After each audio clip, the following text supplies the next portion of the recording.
So we are right at the top of the hour and we'll get started. So welcome everyone. Good morning, good afternoon, good evening, depending on where you are joining us from. And welcome to this live webinar, Standardizing Your Vendor Master File. Best practices for legal name, address, and tax ID. And I am joined today by David Wadler, co-founder and CEO of Vendorful, a company that helps organizations manage their vendors quickly and easily. Now, some housekeeping items before we get started. This session is being recorded and we will send you a link to the recording within 3 days, but most likely it will be tomorrow. Feel free to submit your questions anytime. They will be saved for the Q&A session during the last up to 15 minutes. And if we don't get to all of your questions, additional questions can be asked via email, and we'll share those email addresses with you. And don't forget to download the handouts in the handout section. There you will find a PDF of the presentation, a Vendorful product data sheet, and also their brochure. Now, for those of you that are attending one of my monthly webinars for the first time, I do want to introduce myself. I am Debra R. Richardson, and you may have heard of me by my saying, putting the AP in happy. Now, as a previous AP senior manager, I was responsible for maintaining 140,000 active global vendor records across 7 ERPs. Yes, 7 vendor master files. What fun. But now I work with accounts payable and procurement teams to clean up their data, clean up their vendor processes so that they can pay the right vendor.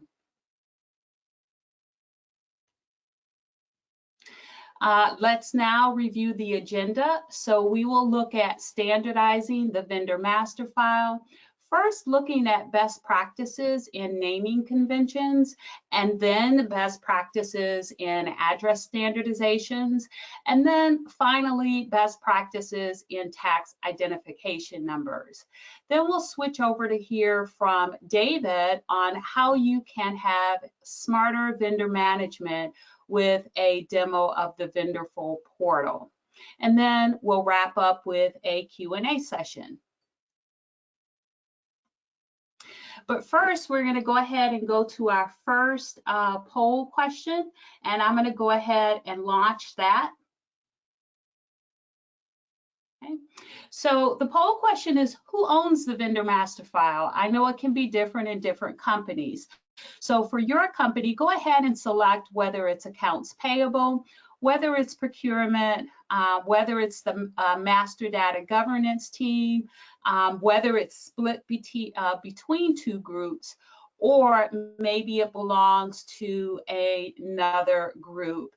And I know I've seen surveys in the past that indicate that accounts payable has I think it was 74% owned the vendor master file, while procurement 24% of the time they owned the vendor master file, and then 2% was left to other, which included like the master data governance groups. So I'd love to see what that mix is for those that are on the call today. So I'm going to give you about 10 more seconds to go ahead and complete your vote, and then we'll take a look at the poll results.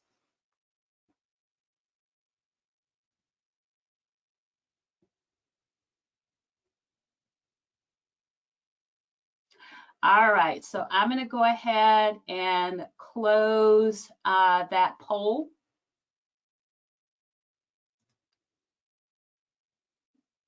And let's take a look at the results. Okay, so it looks like that we have, let me get that a little bit, 44% for accounts payable.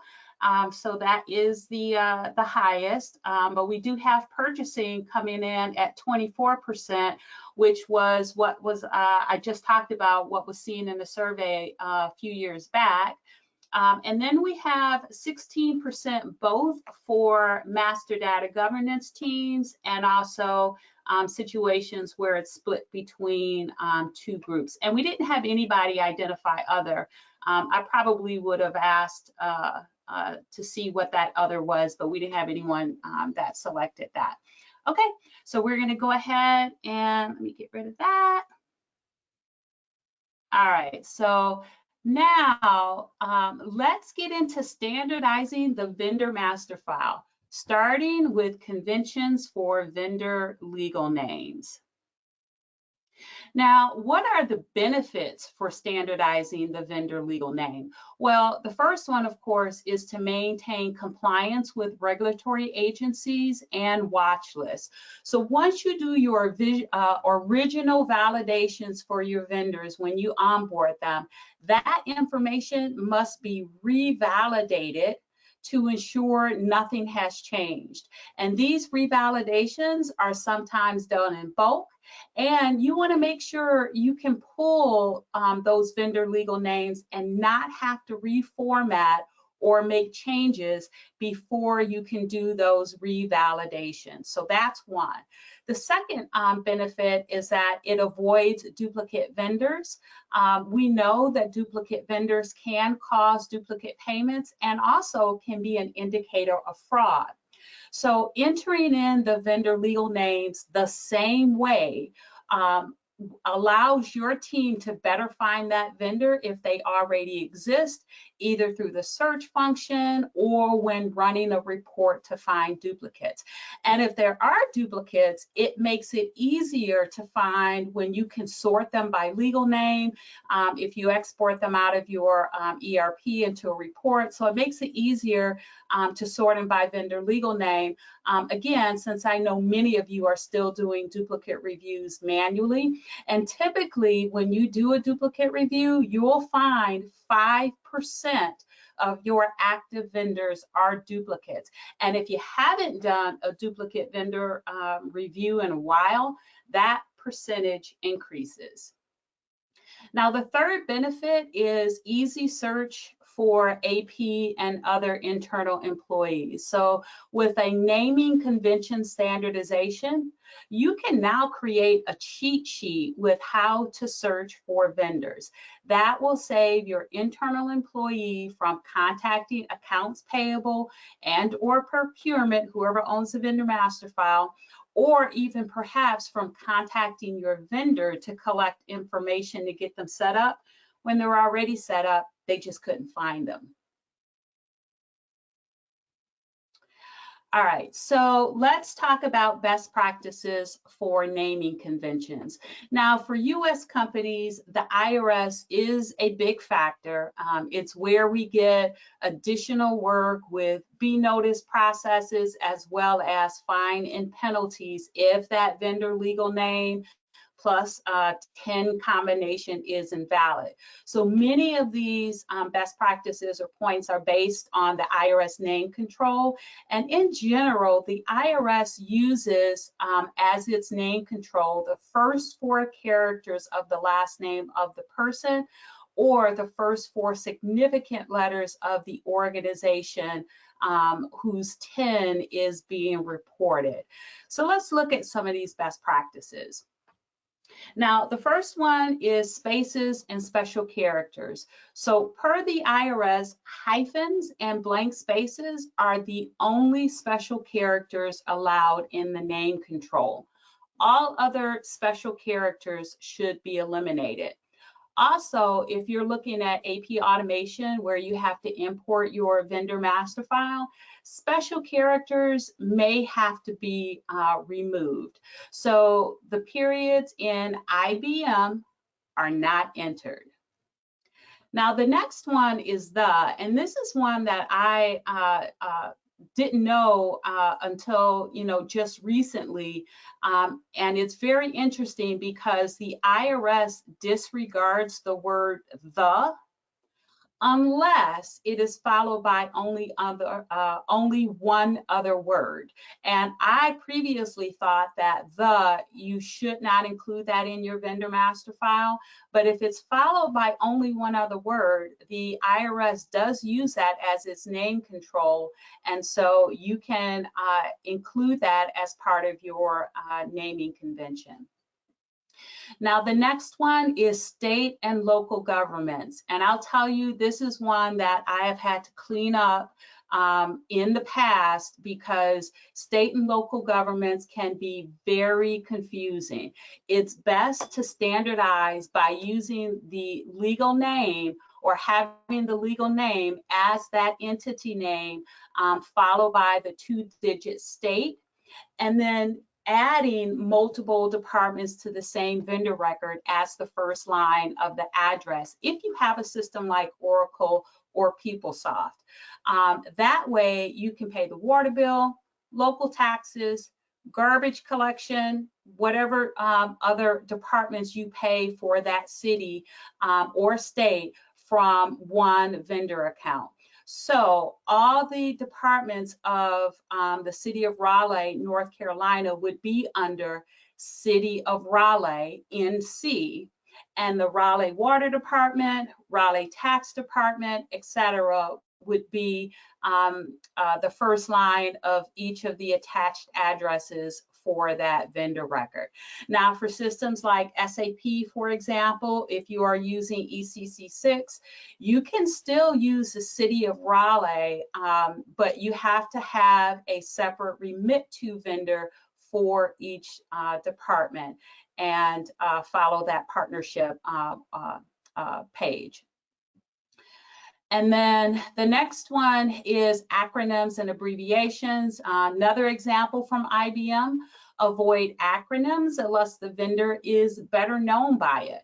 Also, don't abbreviate north, south, east, and west in legal names.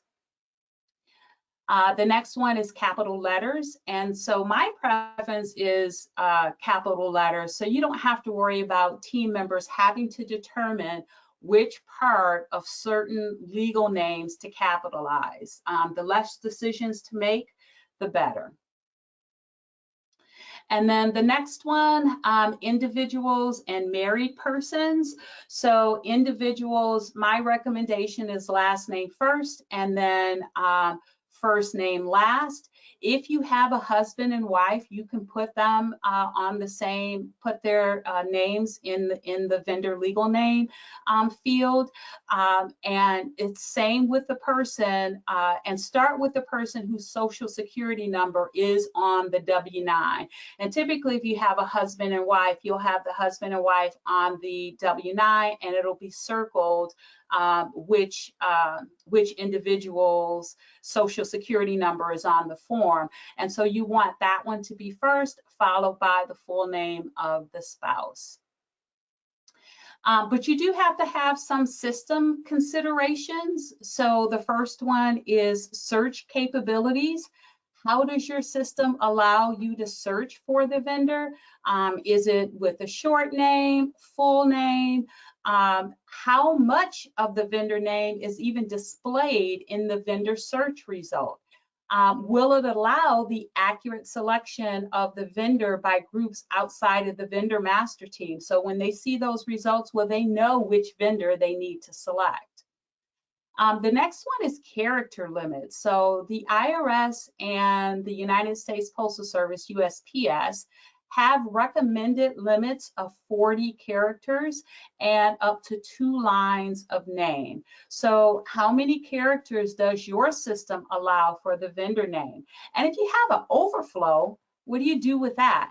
So that can be critical, you know, that your whole vendor team is treating these situations the same for revalidations, system implementation, and other scenarios that require the entry to be uniform. The next one is system feeds. So are there limits to print vendor names on checks? Are there feeds to other systems that you need to take into consideration? What about appearing on reports or screens, or in the window envelopes or on labels used for mailings? Now, I did put here a link to the IRS's publication 1220. And if you have the latest version from February 2020, then you can check out Exhibit 1, which is the name control. It starts on page 149, and it goes through naming conventions for each type of tax classification. Has very helpful examples that you can use as support to build into your naming conventions. Again, if you are a U.S. entity and have a large base of U.S. vendors. So now let's look at standardizing your vendors' addresses. Okay, so what are the benefits? Well, successful delivery is a key one of what you send to your vendors. So for those of you that are still paying by check, and we know that you're out there, you want to make sure that the check makes it to your vendor. You absolutely do not want that extra work with processing that return check, the voiding and the reissuing, or worse, the escheatment process when you don't even get that check back and you realize it hasn't been cashed and now it's eligible based on that particular state to go through that whole escheatment process to report it to the state. And so you definitely don't want to do that. Also, some of you, as we speak, are dealing with those 1099s and 1042s that are coming back that you sent out, by February 1st and also in March.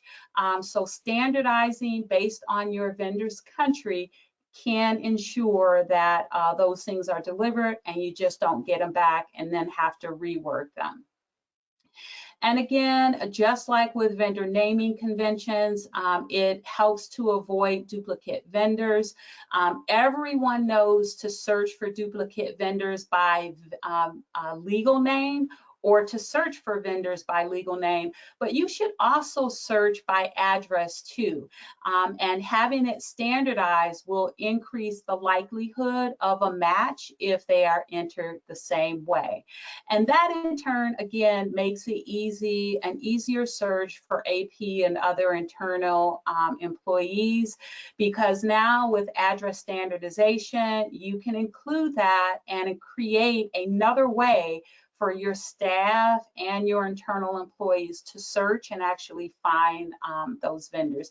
This works really well too, having another way to search, especially if you've inherited a vendor master file and maybe the vendor legal names were put in different ways. You can have another way to search to see if you can connect a vendor that is already in your vendor master file.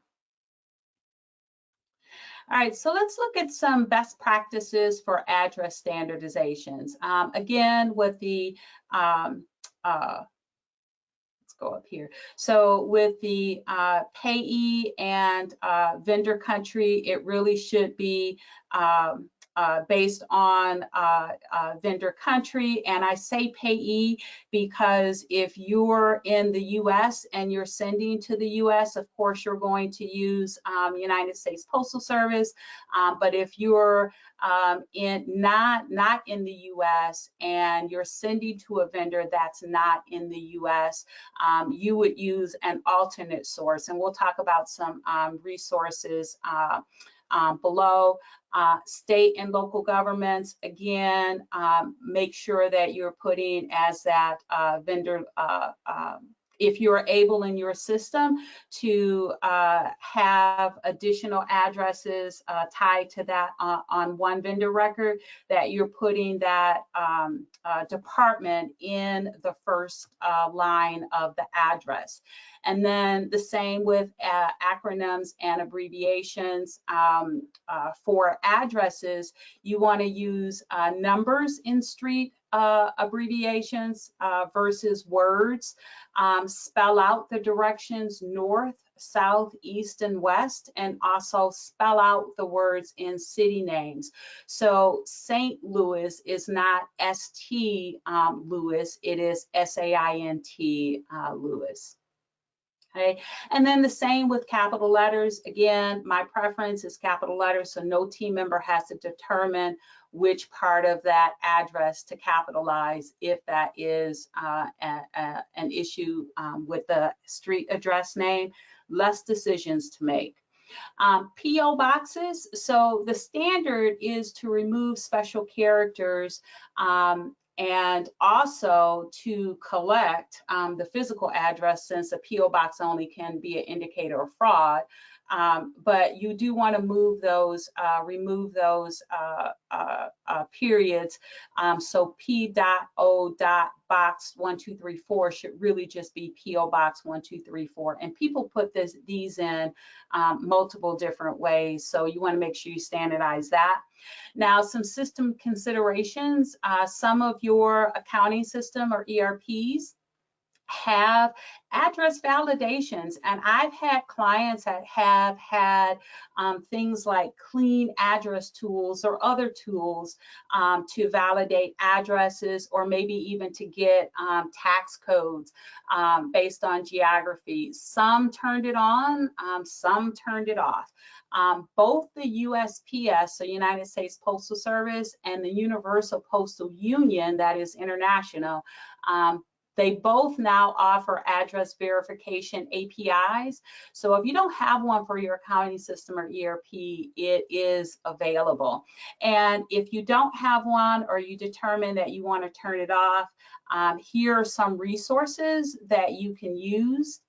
So the first one is, of course, we all know about the United States Postal Service. So if you're sending from US to US, or from US to non-US countries, that's a great resource. International is the Universal Postal Union. So if you're sending from a non-US country, this site will send you actually to an applicable resource depending on the country, and typically they're free for individual lookups, and that's the same for the United States Postal Service as well. Now, I have on here Google Earth, and this is for US and international.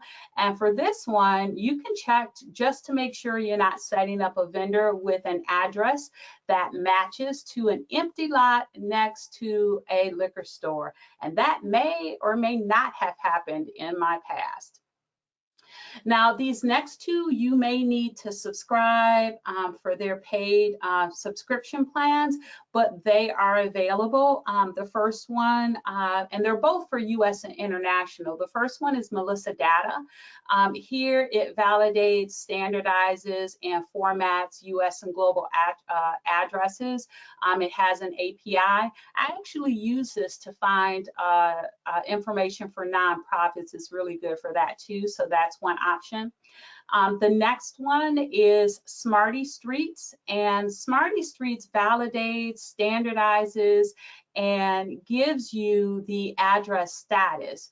You may already know this, but when you do a lookup on the USPS site to standardize your address, they actually have the status of that address. They just don't give it to you. But Smarty Streets will give you the status. So they will tell you whether the address is vacant, inactive, or only a PO box. And we talked about earlier how fraudsters can kind of hide behind that PO box. So you also need to collect a physical address. So that's a great option to avoid those checks coming back, those 1099s and 1042s coming back. All right, so done with address standardizations, and that's going to bring us to our next poll question, because we're going to get into tax IDs. So I do want to know if you currently have, let's get that back.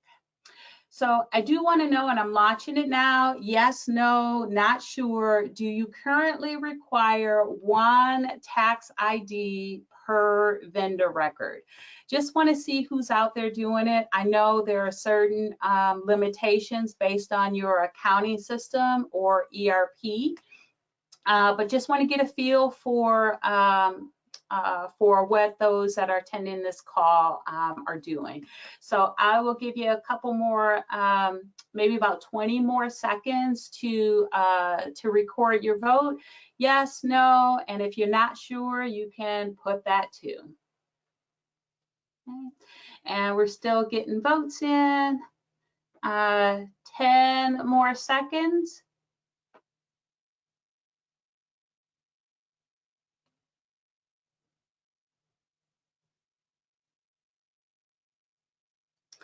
All right, so I'm going to go ahead and close the poll, and then let's see what the results are.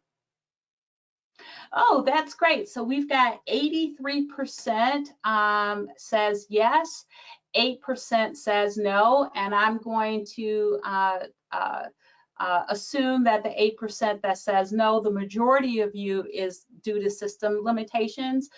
Those where it's not a system limitation, this will be some valuable content coming up. And then 8% are not sure. All right, so let me go ahead and hide that, and then let's get into the vendor master file standardizations for tax identification numbers. All right, so what are some benefits? A great benefit is you can have a unique identifier per vendor record. So for each vendor record, we know that there is already a unique identifier. That is the vendor ID.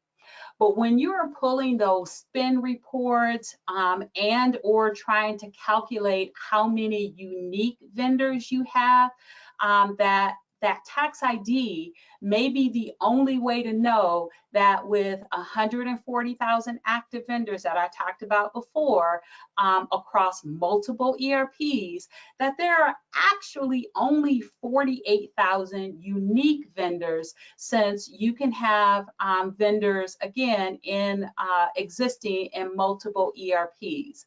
Now, again, I know this is not possible for systems like SAP, where they're using the partnering function, but keep in mind the partner vendor records can still be based on the same tax registration number. That'll help you in your duplicate vendor review. And many vendor portals also those providers will offer the option of having unique tax IDs per vendor record or not, depending on what your situation, what your ERP is. And again, it definitely helps to avoid duplicate vendors. So in addition to searching by vendor legal name and address, also search by tax ID. And that was actually in our desktop procedures for creating a new vendor, is we had to search by vendor legal name, we had to search by address, and we also had to search by tax ID. So for those of you where you know your system is not standardized, and you know maybe you inherited a system, or you know that your vendor team was not had not been standardizing what they entered in, if you search by all three, you should be able to find it at least based on one of those pieces of data. And then again, the easy search for AP and other internal employees. And while this can be, you know, yet another way to search for your internals, you do need to be careful with this one, the tax ID, in order to avoid fraud, you know, intentional or not intentional. Mask all but the last 4 or 5 digits for of the tax ID for anyone that's searching outside of the vendor team. Include it in your cheat sheet so that your AP and internal team members, if they have that number, can have one more piece of data to search for the vendor record. And again, you want to mask that. And most ERPs have that ability or that function to mask all but the last 4 or 5 digits of the tax ID. And that's all they really need. You can match a vendor using the last 4 or 5 digits of that tax ID. All right, so let's talk about the tax ID numbers. So best practices, global vendor registration numbers. We all know about the IRS tax identification numbers, the SSN, the EIN, the I-10, and the A-10 for the US, but other countries have their own identity, income tax, and sales tax numbers. Collect those, even when they are not for the IRS, and you may not be fined if you don't collect them. You typically do collect GST and VAT because they have to be recorded to reclaim taxes on invoices. But there are also numbers like the business number in Canada that you can use for identification purposes to verify the vendor is real, not a cyber criminal, and then also use that as a unique identifier in your accounting system or ERP. And then same thing for state and local governments. While the IRS does not require you to include state and local governments and certain agencies in your annual tax filing or 1099 distribution, many of them do have tax IDs, so capture them. Another big one is one-time vendors. You need a process for one-time vendors, and these are vendors that will only be used once and will be inactivated or archived, not deleted, inactivated or archived right after the payment. A best practice is to make sure you collect the tax IDs, and if for some reason you've got a large volume of one-time vendors and you don't collect the tax IDs, see if you can use some other type of payment method. You know, can you send them a virtual card? And then lastly, again, you have to take a look at system considerations, system configuration. Some of your accounting system or ERPs may have the ability to require a unique tax ID. If so, turn it on. I know PeopleSoft has that checkbox, at least I think it's a checkbox. Some of you may not have the ability to only use the tax ID one time, and we talked about SAP. Another thing to keep in mind is the tax ID fields and the tax ID format. So does your system separate the Social Security number from the EIN, from VAT, from GST? Also, does it format the tax ID based on the type of tax ID, or does your team member need to enter it correctly? Now, this can be important when you're doing, for example, a bulk 10 match on 10check.com, where you have to tell them when you upload that bulk file whether that's a Social Security number or an EIN. And the only way to know may be the format depending on your system. And then I did include here a free download. You can click on the link to go to the vendor validation reference list with resource links. This gives you resources to validate tax registration numbers for US, Canada, India, and the UK, as well as some other validations for addresses, watch lists, and banking as well. And that's really, and that's the, it doesn't show that I have it here, but I wanted to include it as part of the screenshot. But you can go down and you can follow the link and click and download that. What's shown here is the global vendor registration numbers document. I do have that available, and you'll get a coupon code if you download the vendor validation reference list first. And what that has is the available registration numbers and their formats and or validation resources for 100+ countries, because we all know it's more than the IRS 10 and the UK VAT, which are the most common, and also India GST and Canada GST. All right, so with that, So we have talked about standardizing your vendor master file using the vendor legal name, the address, and the tax ID. So let's now talk about how you can continue to manage your vendors using smarter vendor management. And I am going to go ahead and turn that over to our second speaker, David Wadler, co-founder and CEO of Vendorful.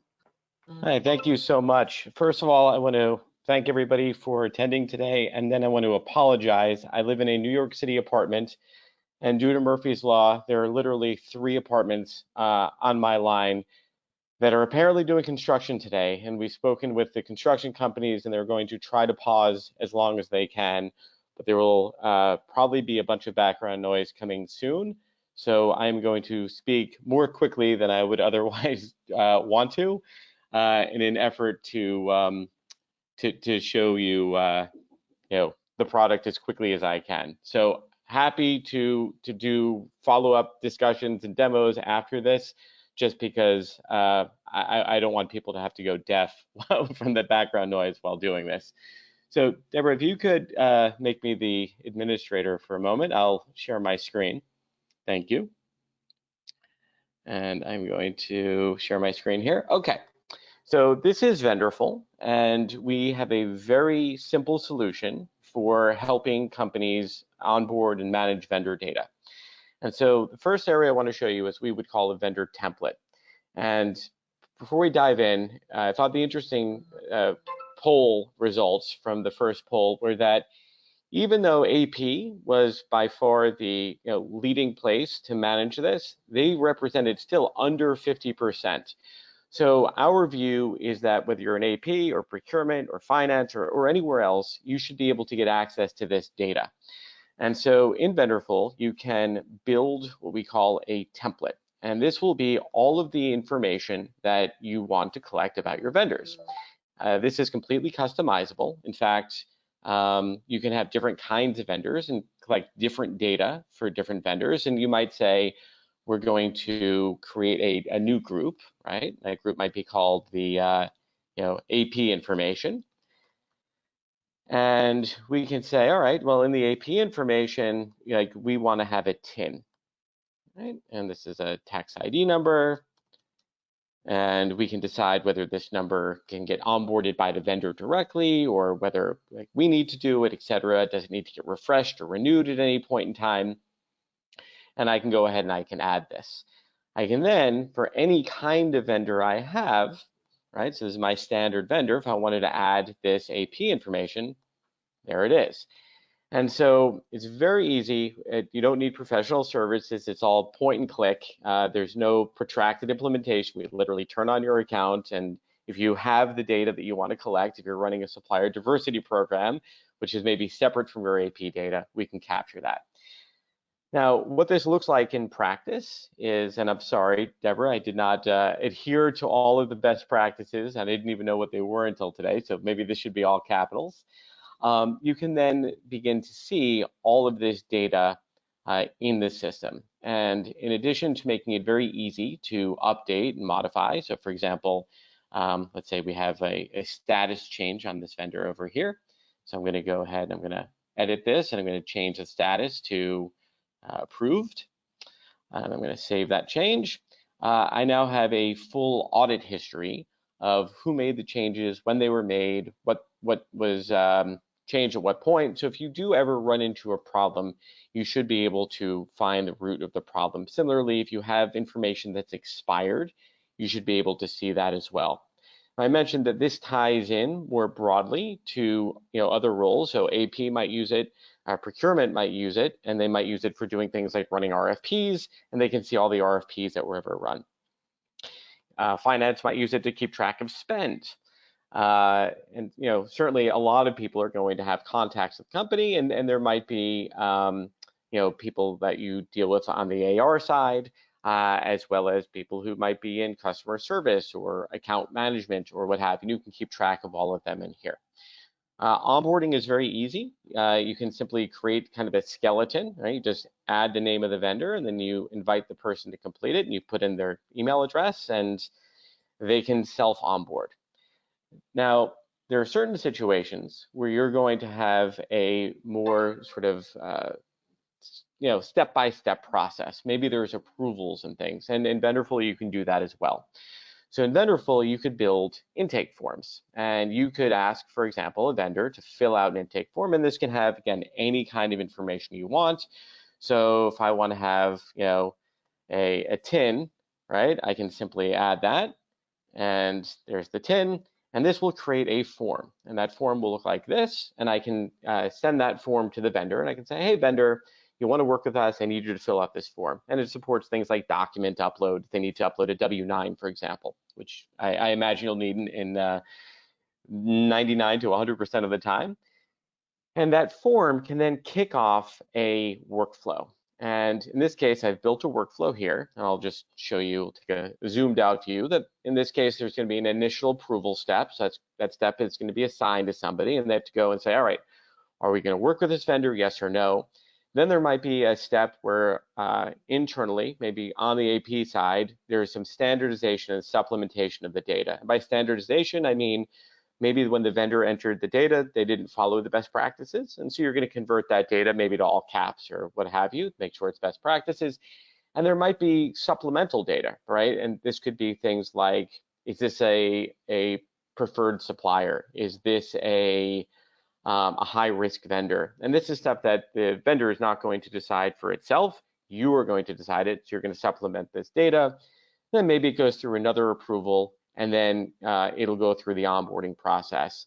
And so throughout this, if we look here, you'll see all the data is basically visible. The appropriate data is visible and editable in the appropriate circumstances, and then it can go through and you can finish your onboarding process. So this integrates with ERP systems. So we do have companies that use this, and the ERP is maintained as a system of record. But from an onboarding perspective, we've all done this, that even when you have systems, much of the onboarding is done through email. So, and I am a vendor in all the cases where we have customers, we become a vendor, and then we help them manage vendors.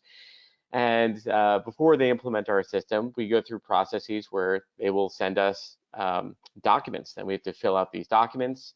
Many of them are Excel documents, and they take that data and they key that data field by field into an ERP system. Then there are documents that we email them, and then they have to upload those into the ERP system. So using a system like Vendorful, we can put the burden, the initial burden at least, onto the vendor. Then have AP or procurement or whoever is in charge of the vendor master validate and verify the data. And then once that's done, the ERP can just suck that data down. So what we really want to do is just eliminate all of that busy work. And not only are we eliminating busy work, we want to introduce or eliminate the accidental introduction of error data. And again, we view AP as a critical piece of the puzzle, but when you're looking at the vendor, we do want you to be able to look holistically, see how they're performing, see what the internal perception of the vendor is, how easy are they to work with, et cetera. And so all of this data is available. And certain things can be cordoned off. So for example, if there are certain people who shouldn't see spend data, those rights can be limited to only those who should.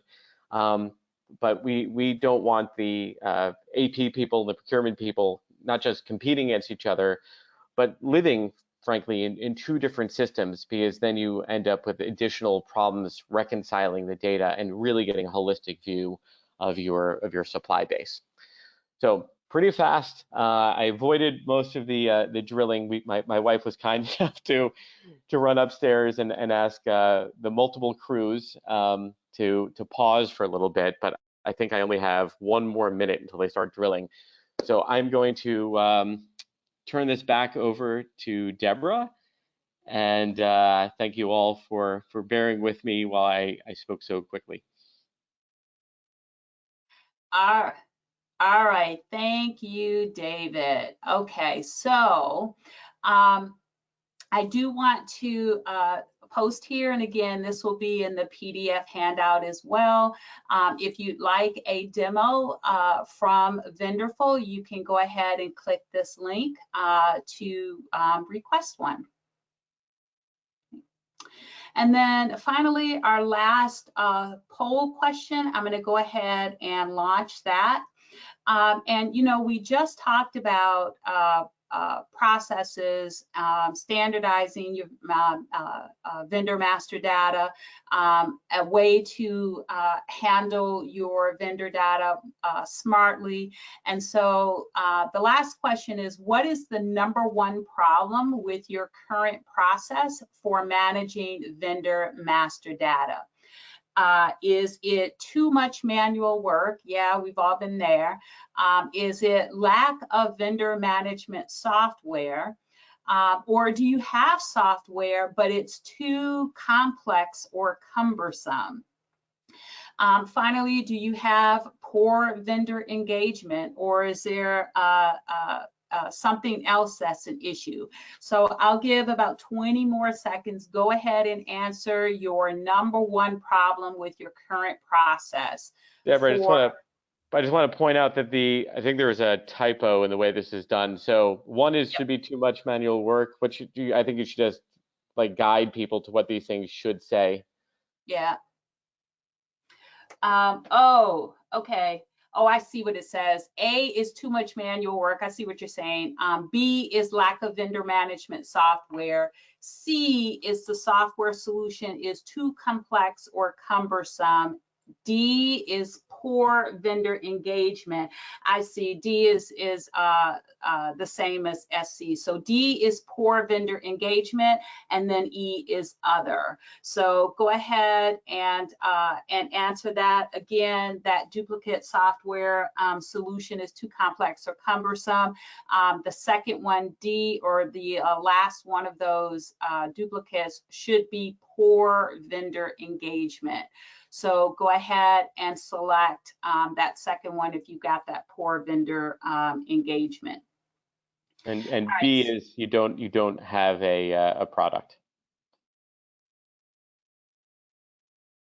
Oh, I didn't have that in mind, David. That might have been. Oh, B is lack of vendor management. So you're right. So it should say A, too much manual work. B, I don't have a software solution. Yeah. C, the software solution is too complex. D, poor vendor engagement. E, other. Oh, wow, I really screwed that one up. That's okay.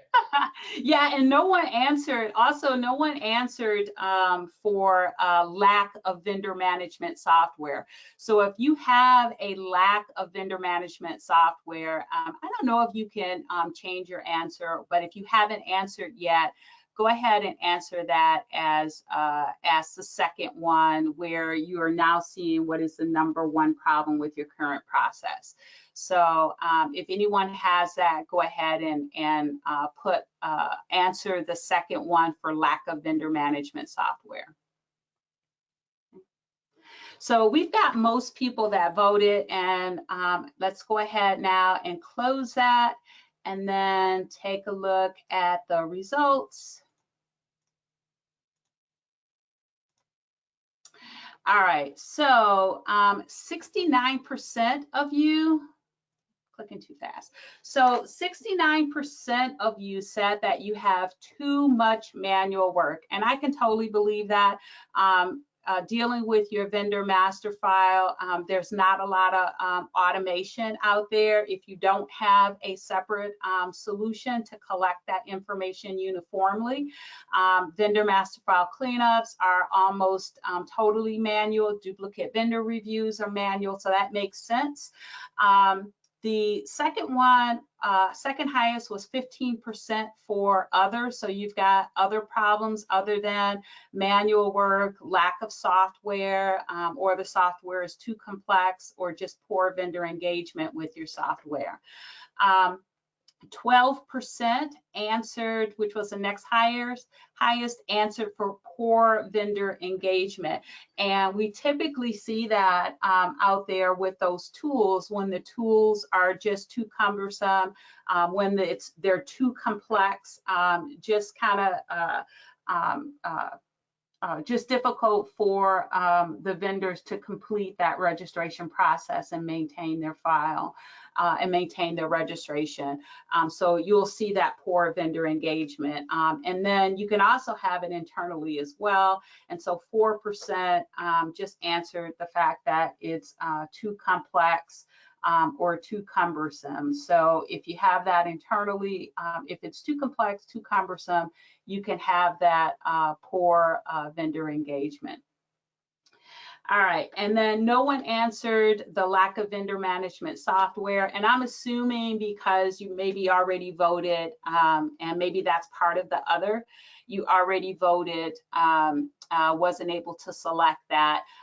But if you do have that lack of vendor management software, it might be great for you to go ahead and hit that get the Vendorful demo button. Okay, so let me go ahead and hide that. All right, so we know what we can do to, if you'd like to reach out to Vendorful, you go ahead and hit that Get Vendorful Demo button. Here's how to connect with me, especially on YouTube, where I have a weekly Vendor Master File Tip of the Week. But I also have a weekly podcast. Episode 130 will be published on Thursday. And then be sure to connect with me on LinkedIn and follow me on Twitter. My favorite day of the week is Monday. So if you follow me on social media, you can follow my TGIM posts with AP Humor. I usually post those every Monday. All right, so now we've got about 9 minutes left for questions. If you do have questions and you haven't asked them yet, go ahead and put them into the question section. And so I'll go ahead, we've got a couple in here. So the first one is, David, I believe this one is for you. How do you secure our vendor data? It's a very important question, particularly when you are dealing with confidential information, and a lot of the payments information, insurance information, et cetera, is confidential. So whether it's us or any other system, you should be looking for two things in particular, and one would be called encryption in transit, and the transit in this case is not like a vehicle. It is actually the data in transit, over the wire. So what that means is when you're putting the data out in the internet, like through your browser, you should see it's HTTPS. It has, the appropriate encryption standards applied to it. The level of encryption is probably of less importance, but 256-bit AES is probably where you want to talk about, and using technologies like TLS, but a lot of buzzwords, happy to dive deeper. And then the other side of this is called encryption at rest. And so once the data has actually been pushed over the internet, is stored in that system, you want to make sure that that data is also encrypted. And so that means for most software products, the database level encryption as well as disk level encryption. So we do all of those things, and really it should be an expectation. Not everybody does it, but it should be your expectation that that they do. All right. The next question that's come in, and I just want to, I did have someone say that they can't see my screen. It's showing up in the audience view. David, can I just verify with you that you can see the Q&A screen? I can see the screen that says Q&A, yep. Okay, so I'm not sure if that's an issue on the user's end, but it's showing for me that I am showing the Q&A, and then for David as well. All right, so another question is, what is the most secure way for a vendor to submit information to be added to the vendor list? I imagine not plain text email. And so I think this one's a two-parter. I'll kind of start, Dave, because I know it's coming your way. The best, most secure way is to get that sensitive data out of email. And that means that, you know, the W-9, for example, if your vendor is a sole proprietor individual or single member LLC, they could have their social security number on that W-9. In addition to that, if you want to pay by ACH, then that vendor's banking information is coming through email, and that can really just be intercepted. There can be other fraud that's related to that. And so the best way is to get that out of email. And Dave, did you want to just talk about that? Because that's exactly what you do, correct? Sure. Yeah. So when you're 100% correct, if you are forced to do it via email, you would want to use email encryption, and there are encrypted email services. You could also look into something like PGP, where you can get an encryption key. It is pretty technical, and anyone who's asking you to do that, you should probably get on the phone with them and say you don't feel comfortable. And that also, you know, leaves questions around how is the data going to be secured once it gets there. The best thing is to leverage some of the things I told you, and the encryption in transit would accomplish this. So a product that basically shows you that lock key or the filled in key and says HTTPS, that is the best way to get the data over the wire securely. Yeah, okay, thank you for that. Now, I did see some other people are saying they have I have the waiting to view David Watler's screen. So I'm not quite sure what's going on with that.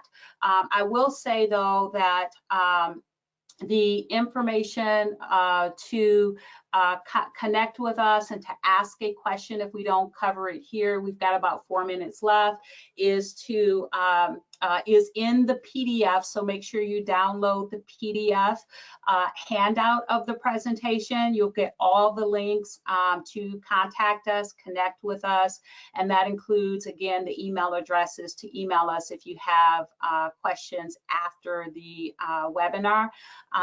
And so again, don't forget to download the handout, and you'll see we are on the Q&A screen, and on the handout it does have the links to connect with us. So the next question is, what is the best way to manage W-8 renewal process? So I'll answer from a manual perspective, and that is, and actually I do have a free download. I have a W-8 expiration date tracker that if you go to my website and click on the free resources or free downloads, you'll see that it's there. And it's really just, it's an Excel spreadsheet that'll help you track that manually. But David, I think you've got some functionality in the portal, correct? We do. The biggest challenge with this stuff is that it expires oftentimes without you're realizing it. So, you know, in our product, you can set we call expiry cadences or expiration cadences, and these cadences could be tied to a very specific date. You know, April 28th, 2023. They can be set to happen quarterly, monthly, biannually, annually, etc. Now, in the case where it's a W-8 or a W-9 or something that's going to be filled out by the vendor, our system will actually notify the vendor and say, hey, this piece of data is going to be stale or is stale, depending on how much advance notice they've read the email. And then they'll have the ability to go in, update the data, and then we will notify you on the AP or procurement side that the data has been updated. You go in, validate that it's okay. The other thing then is if it does slip and the vendor is non-responsive, doesn't update the W-8, in that case, we'll then also notify you as well as change the color in the user interface to yellow, orange, or red, depending on whether it's expiring in a month, in a week, or it's already expired. Okay, perfect. All right, so one more question. We have about a minute left. And this is a big one. So if the most vendor data in the system is wrong, so I guess if most vendor data in the system is wrong, maybe better to wait for next system upgrade or a new system introduction and correct all vendor data using the standardization correct. So that is absolutely a big, you don't want to wait on that. You could have duplicate vendors resulting in duplicate payments. You could have wrong vendor data. I hate to see what your 1099s, that process and the IRS sending out the CP 2100 notice of all of the vendor legal name, tax ID combinations that didn't match. It's really causing you more work, more fines, perhaps compliance issues because maybe you haven't checked OFAC to see if any of those vendors have made it to a watch list since you onboarded them last. So you definitely need to clean up your vendor master file, and it needs to be done prior to waiting for an upgrade or system introduction. Because remember, it is the base of everything in procurement and accounts payable. And with that, we are at the top of the hour, and we are going to go ahead and wrap this up. I do want to thank you for joining us today. And David, thank you for co-hosting with me. All right, this webinar has now ended.